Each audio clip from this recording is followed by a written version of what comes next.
ஆசிரியர்கள் பணியில் தொடரவும் பதவி உயர்வு பெறுவதற்கும் டெட் எனப்படும் ஆசிரியர் தகுதி தேர்வில் தேர்ச்சி பெற்றிருக்க வேண்டும் என்று சுப்ரீம் கோர்ட் தீர்ப்பளித்துள்ளது. 5 ஆண்டுகளுக்கு மேல் பணியாற்றும் ஆசிரியர்கள் தொடர்ந்து பணியாற்ற டெட் தேர்வில் தேர்ச்சி பெற்று தகுதி பெற வேண்டும். இல்லையென்றால் வேலையை விட்டு வெளியேறலாம் அல்லது சலுகைகளுடன் கட்டாய ஓய்வு பெறலாம். ஆசிரியர்கள் ஓய்வு பெறுவதற்கு 5 ஆண்டுகள் மட்டுமே இருந்தால் அவர்கள் மட்டும் பணியை தொடரலாம் என தீர்ப்பில் கூறப்பட்டுள்ளது. சிறுபான்மை நிறுவனங்களில் டெட் தேர்வை கட்டாயமாக்க முடியுமா? அது சிறுபான்மை கல்வி நிறுவனங்களின் உரிமைகளை பாதிக்குமா என்பது பற்றி ஆராய இந்த வழக்கை உயர் அமர்வுக்கு மாற்ற நீதிபதிகள் பரிந்துரைத்தனர்.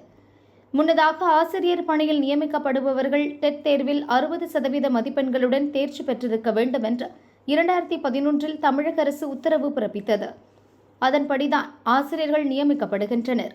ஆனால் 2011க்கு முன்பு பணியில் சேர்ந்தவர்களுக்கு டெட் தேவையில்லை என உத்தரவு இருக்கும்போது பதவி உயர்வு பெறுவதற்கு அதை அடிப்படையாக கருதக்கூடாது என கோரி தமிழக அரசு தொடர்ந்த மேல்முறையீடு வழக்கில்தான் சுப்ரீம் கோர்ட் இந்த தீர்ப்பை வழங்கியுள்ளது.